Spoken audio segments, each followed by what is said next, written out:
Muy buenas noches y un gran gusto estar esta noche en esta charla, en esta conferencia, bajo el título de la Fundación Educativa Carlos M. Castañeda.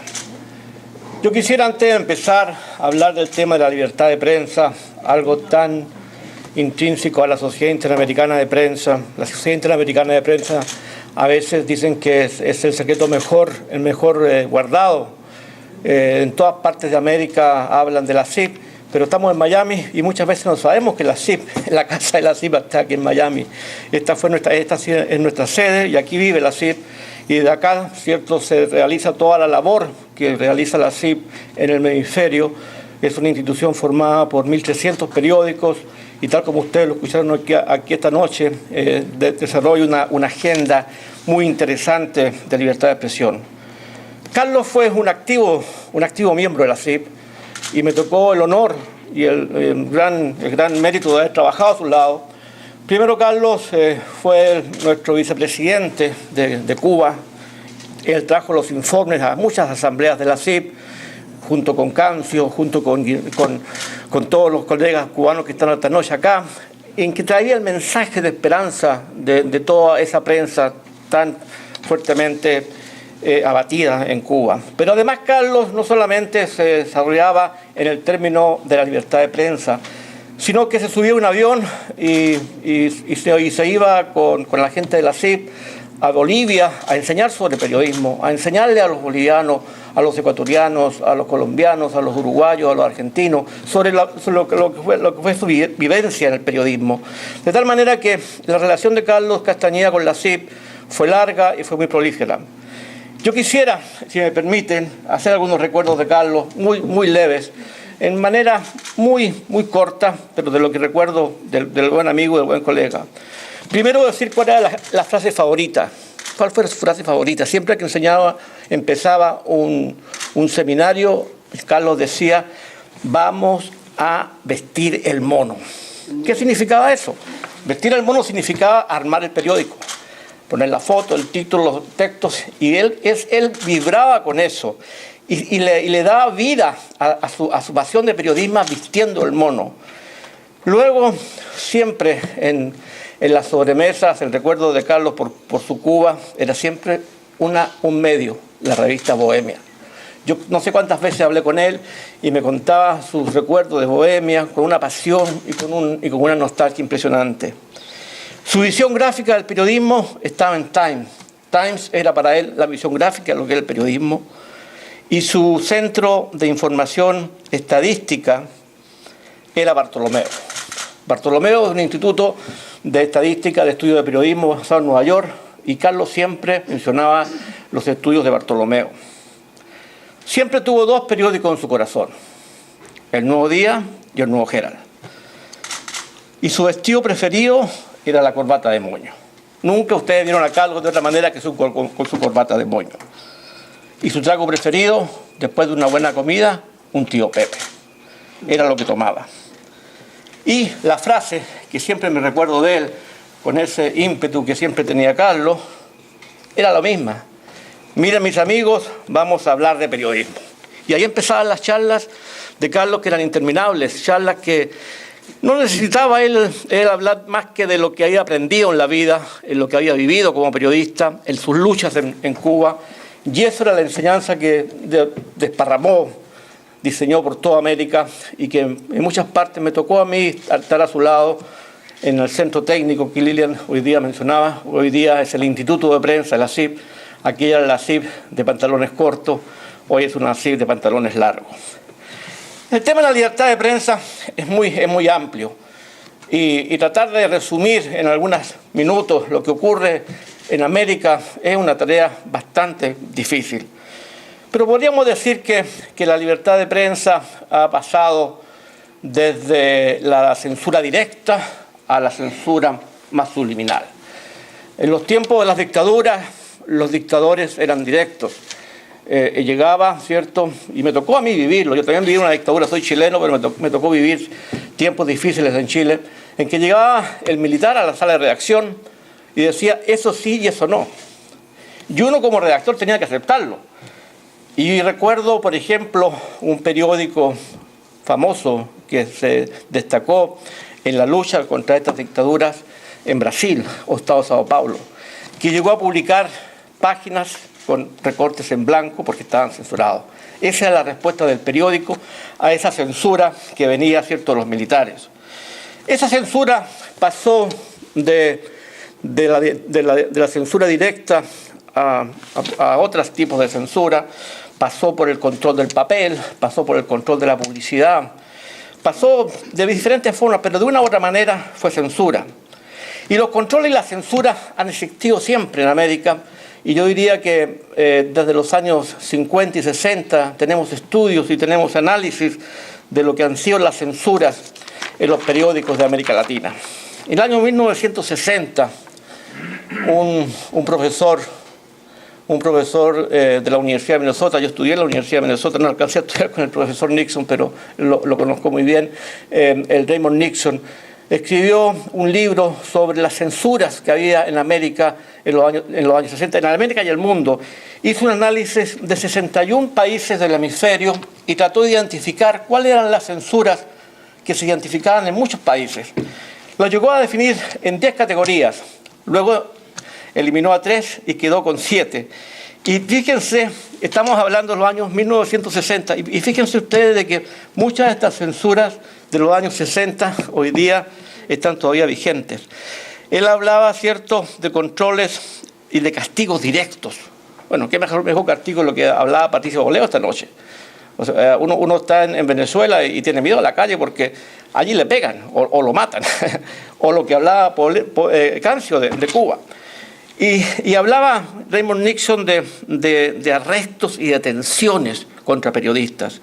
Hablaba de restricciones de papel. Bueno, en el año 2011 tenemos el problema en Argentina, papel prensa, o lo que ocurría en México con Pizza. Ya los gobiernos no se preocupan de mandar al censor, pero sí pueden controlar el papel. ¿Cómo sale un diario? Hoy día mismo en Argentina hay un tremendo problema porque la compañía que produce el papel en ese país, Papel Prensa, que es propiedad de 2 periódicos y del gobierno, ahora el gobierno se impuso sobre los periódicos y está controlando el papel. ¿Para qué? Para controlar los medios de comunicación. Y Raymond Nixon en los años 60 hablaba de control a través de la distribución de noticias oficiales. En muchos países las agencias de noticias son las que controlan toda la información. Y si se controla la información a través de las agencias de noticias, no hay información. O control de la censura directa, o control por contenido político, sobre todo en las dictaduras. No se permitía que ciertos partidos publicaran noticias en los diarios. Entonces, esa era la censura de aquellos tiempos, que es todavía la censura que se observa hoy día en muchos países del hemisferio, y a través del control de la distribución de los diarios. Ustedes deben recordar que en los años 80 los países no alineados trataron de imponer en el mundo el nuevo orden mundial de las comunicaciones.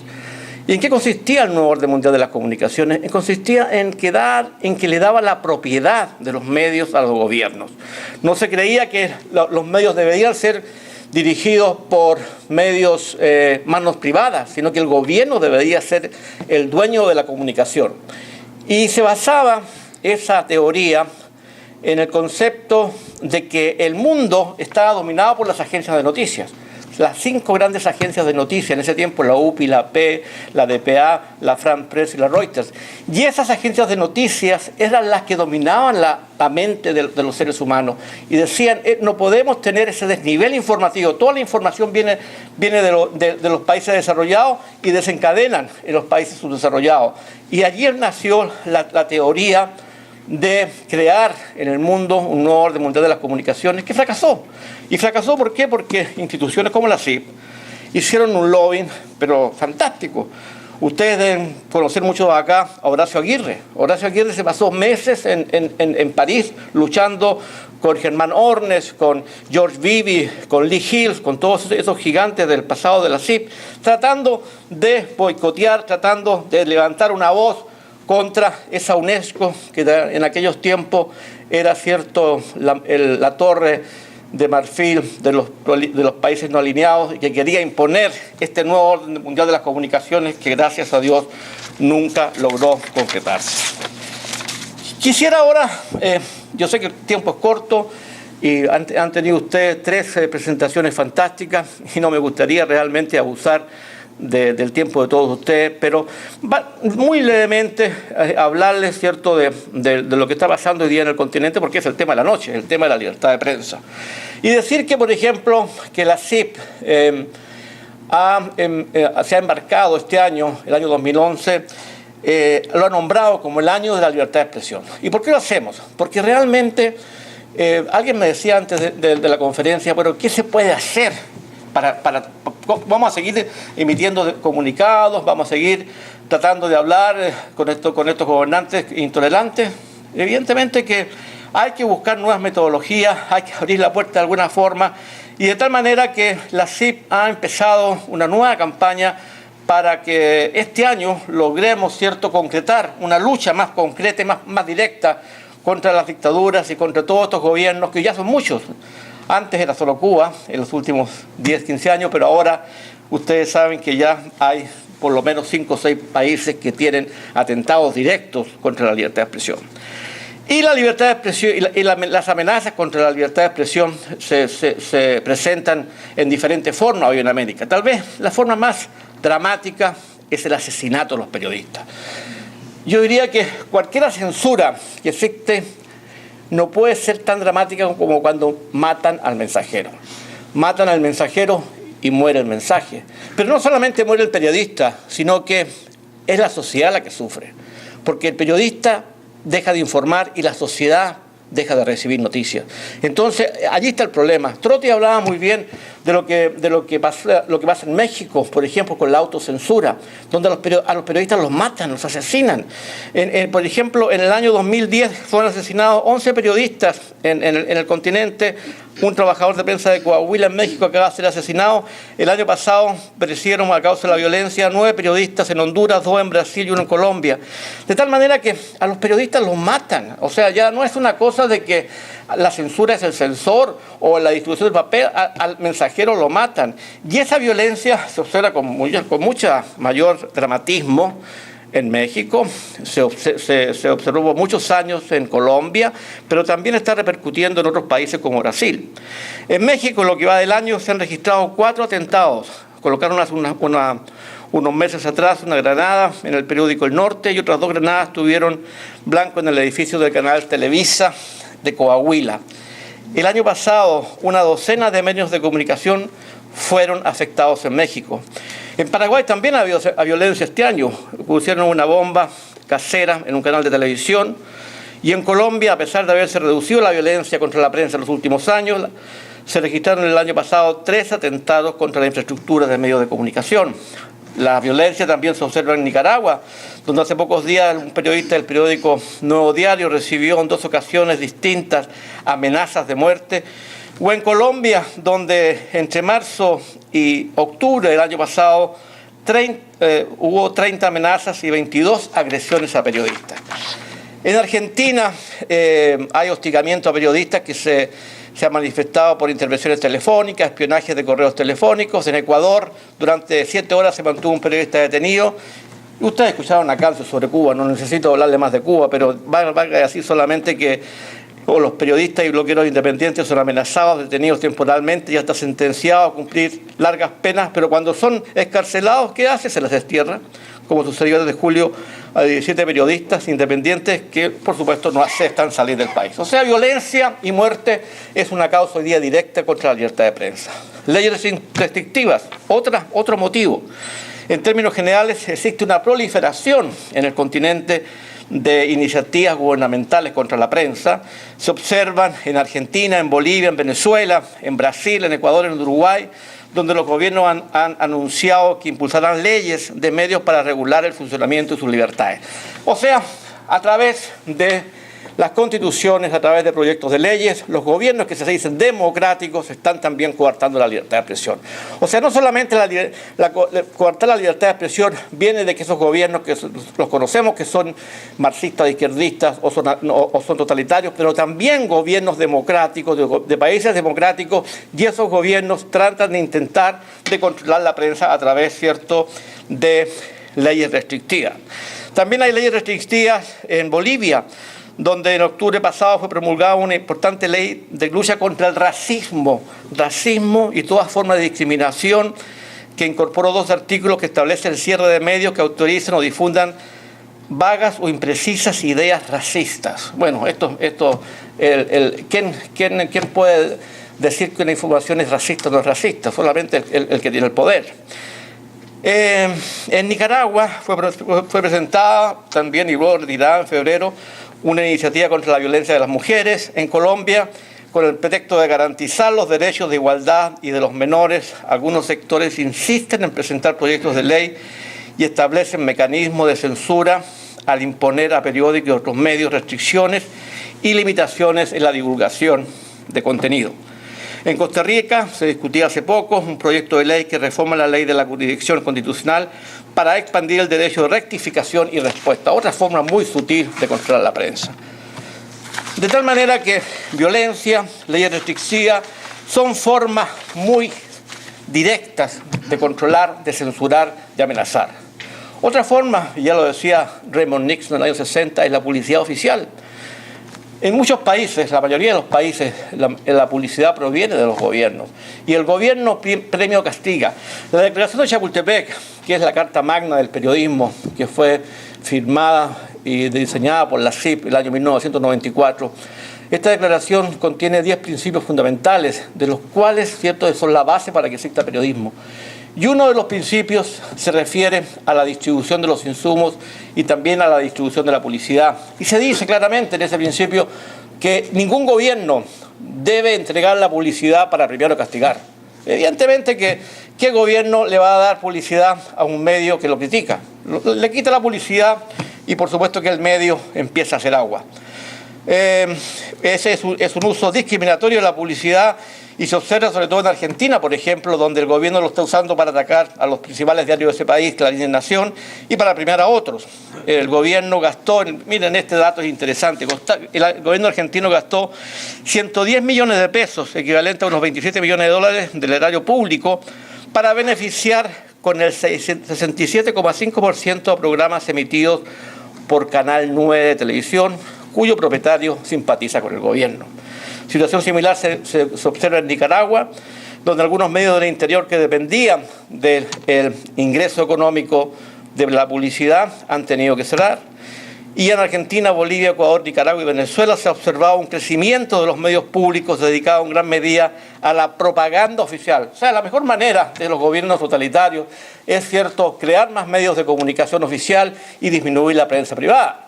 O sea, en Argentina, por ejemplo, la mejor manera de atacar a Clarín y Nación, el gobierno impone el deseo de tener sus propios medios de comunicación estatales, y todos sabemos, y ustedes muy bien lo saben, que un medio de comunicación estatal no es periodismo, sino que es propaganda. Existen también campañas de desprestigio que dirigen los gobiernos contra los medios de comunicación y contra los periodistas. Eso se observa en Argentina, Ecuador, Nicaragua y Venezuela, donde se insulta y desprestigia las actividades de medios de comunicación y periodistas independientes, acusándolos en algunos casos de traidores. Otra forma de controlar a los medios de comunicación, el acceso a la información. ¿A quién pertenece la información? ¿Al gobierno o al público? ¿Quién es dueño de la noticia? La noticia pertenece a la opinión pública. El gobierno es un administrador de esa información, pero el gobierno no es el dueño de la información. Y el periodista, como cualquier ser humano, tiene toda la libertad de tener acceso a esa información. Siempre se dice, bueno, que el gobierno considera que esto es materia privada y nadie tiene acceso. ¿Por qué el gobierno cierra las fuentes de información? Porque obviamente controla de esa manera la censura. Acceso a discriminación se observa en Nicaragua, en Bolivia, en Venezuela y en Ecuador, donde se ha limitado la participación a periodistas y a medios de comunicación críticos a los gobiernos. Linda lista. Estas son las cosas que tenemos hoy día en América.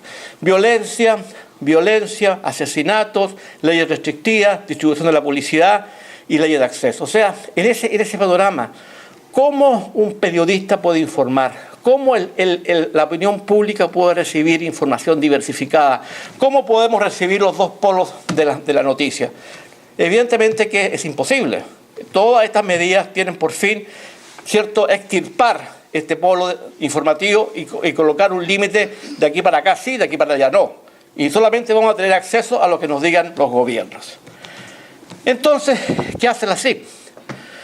No mucho, mucho más podríamos hacer, y evidentemente la pregunta original de Trotti era ¿qué diagnóstico podemos hacer y cuál es nuestra propuesta? Bueno, no tenemos una espada, tenemos un lápiz de escribir o una máquina de escribir, los que éramos periodistas más antiguos. Con eso, lo único que podemos hacer es sensibilizar a la opinión pública y darle a conocer a esa opinión pública los desastres que ocurren en países que no aceptan la información. En el año 2010, la CIP, como todos los años, estuvo pero muy activa enviando misiones a Bolivia, a México, a Honduras, a Perú, a Brasil, a Uruguay, a Costa Rica, a Venezuela, a El Salvador, a Nicaragua. En total 24 misiones envió la CIP el año pasado a diferentes países para discutir sobre temas, ¿cierto?, de libertad de prensa. Se realizaron foros sobre asuntos legales, violencia y libertad de prensa, y se celebraron seminarios sobre cobertura en situaciones de riesgo, entre otros temas de interés periodístico. Ante la Comisión Interamericana de Derechos Humanos, la CIP ha presentado desde 1997 27 casos de asesinatos de periodistas en Bolivia, Brasil, Colombia, Guatemala, México y Paraguay. Y como parte de los principales proyectos de la CIP, dos de los proyectos fundamentales de la CIP, Chapultepec, Impunidad, Chapultepec, es nuestra bandera de lucha para ir contra las leyes restrictivas contra la prensa. Impunidad es el proyecto, ¿cierto?, que se dirige para clamar por el crimen de los periodistas. Y ambos proyectos, ¿cierto?, han realizado en el último año foros y misiones en conjunto con universidades en México, en Brasil, en Perú, en Honduras, Uruguay, Venezuela y Estados Unidos.